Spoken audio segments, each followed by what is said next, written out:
Hello friends, welcome to my YouTube channel. Friends, computer science paper second NDA net का में कुछ questions important आते हैं जो कि आपके आईसीटी से रिलेटेड क्वेश्चंस हैं। ठीक है, उसमें भी पूछे जा सकते हैं। तो उसमें से कुछ इंपॉर्टेंट क्वेश्चंस हैं, उनको सॉल्व करते हैं ताकि जो आईसीटी से रिलेटेड क्वेश्चंस आए वो हमारे अच्छे से हो जाएँ। ठीक है, तो ये क्वेश्चन फ्रेंड्स आया हुआ है आपका पेपर 2 में। वो आपका पूछ रहा है, मेमोरी से रिलेटेड क्वेश्चन है तो इम्पॉर्टेंट है।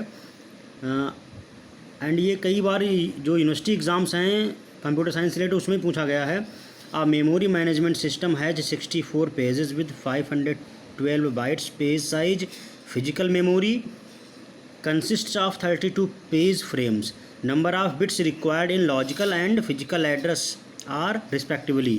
तो फ्रेंड्स, ये क्वेश्चन बहुत इंपॉर्टेंट है university exam point of view से और कॉम्पिटिटिव एग्ज़ाम से। आपके इसरो या कई प्रकार के BEL हुआ या कई और क्वेश्चंस नेट के पेपर में भी पूछा जाता है। ये तो बहुत इंपॉर्टेंट है, इसको आप अच्छे से देखिए।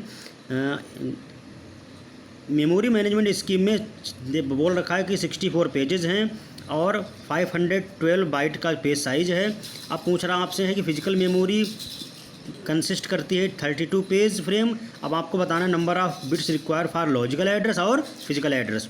तो फ्रेंड्स, सबसे पहले आपको जानना ज़रूरी है जो फिजिकल एड्रेस होता है। फिजिकल एड्रेस का मतलब ये है कि मेमोरी में कोई प्रोग्राम फाइल या कोई पेज स्टोर कहाँ पे है।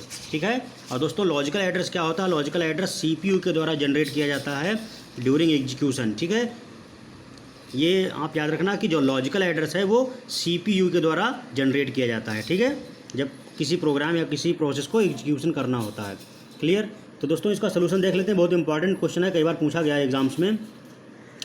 तो number of bits required in logical address is equal to, तो 64 इंटू 512 हो जाएगा। ठीक है, क्लियर? अब दोस्तों 64 को लिख सकते हैं 2⁶ इंटू 512 को क्या लिख सकते हैं 2⁹। तो फ्रेंड्स यहाँ देखिए बेस सेम है तो एक्सपोनेंट क्या होंगे? मल्टीप्लिकेशन के केस में एडिशन हो जाएंगे। तो इसको दोस्तों लिख सकते हैं 2⁶ + 9 दैट इज़ 2⁵15। तो दोस्तों जो number of bits required for किसी भी लॉजिकल एड्रेस हो या फिजिकल एड्रेस हो, किसी भी प्रकार के एड्रेस को रिप्रेजेंट करने के लिए जो बिट्स रिक्वायरमेंट होती हैं वो 2 की पावर में होती हैं। तो यहाँ पे दोस्तों जो 15 है 2⁵15, ये दोस्तों नंबर ऑफ़ बिट्स रिक्वायर होगा कि इस प्रकार के लॉजिकल एड्रेस को रिप्रेजेंट करने के लिए। तो फ्रेंड्स क्या होगा? Number of bits required in logical address for representation कितना होगा? 15। तो ये आपका 15 आंसर हो गया। फ्रेंड्स, लॉजिकल एड्रेस में नंबर ऑफ़ बिट्स कितनी होंगी और फिजिकल एड्रेस में नंबर ऑफ़ बिट्स कितनी होंगी? वो दोस्तों हमेशा 2 की पावर जो होती है वही आंसर होता है। ठीक है, ये आप याद रखना। ठीक है, इसी प्रकार से similarly number of bits required in physical address. तो दोस्तों फिजिकल एड्रेस में क्या दे रखा? 32 आपके पेजेस दे रखे हैं और साइज़ कितना है? 512। तो इसको क्या मल्टीप्लाई हो जाएगा? 512 इंटू 32। तो 512 को हम लिख सकते हैं 2⁹ एंड 32 को क्या लिख सकते हैं? 2⁵5। तो ये कितना हो गया? आप देखते हो सेम बेस है तो एक्सपोनेंट इसमें भी एडिशन हो जाएंगे मल्टीप्लिकेशन के केस में। तो आपका 2⁵9 + 5 हो जाएगा दैट इज़ 2⁵14। फ्रेंड्स, तो number of bits required for representation of physical address that is 14 bits. ठीक है, तो ये आपकी 2⁵14 मीन्स क्या है? ये आपकी number of bits require for representation of physical address. ठीक है, तो फिजिकल एड्रेस को रिप्रेजेंट करने के लिए 14 बिट की आवश्यकता होगी, जबकि लॉजिकल बिट को रिप्रेजेंट करने के लिए 15 बिट्स की जरूरत पड़ेगी। लॉजिकल एड्रेस को रिप्रेजेंट करने में 15 बिट्स और फिजिकल एड्रेस को रिप्रेजेंट करने में 14 बिट्स। ठीक है, तो ये क्वेश्चन बहुत ईजी है, कई बार एग्जाम में पूछा गया है, तो इसकी आप प्रैक्टिस कर लेना और इसको नोट डाउन कर लेना। ठीक है, इंपॉर्टेंट है। नेक्स्ट क्वेश्चन है, इसमें एक क्वेश्चन पूछा जाता है आपका IoT से रिलेटेड। तो दोस्तों IoT क्या होता है? Internet of things. ये आपका जो टर्म है IoT, इसको बोलते हैं इंटरनेट ऑफ थिंग्स। इसको बोलते हैं इंटरनेट ऑफ थिंग्स।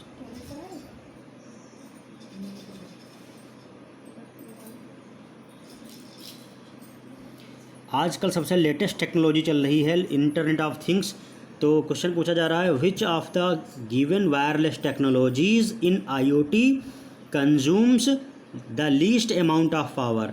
तो इन टेक्नोलॉजी में से सबसे कम पावर कौन सी टेक्नोलॉजी यूज करती है, तो ये आपको ऑप्शन बताना है। तो पहला ऑप्शन दे रखा है जिग्गी, दूसरा है ब्लूटूथ, तीसरा है वाईफाई और फोर्थ है आपका जीएसएम एंड सीडीएमए।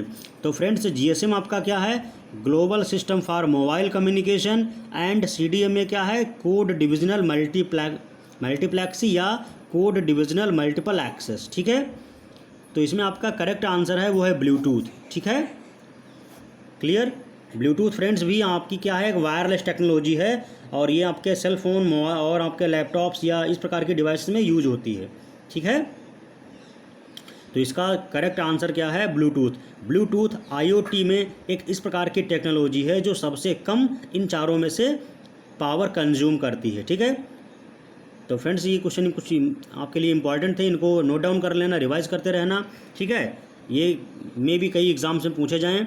ठीक है, तो फ्रेंड्स मिलते हैं नेक्स्ट वीडियो के साथ, तब तक के लिए थैंक यू।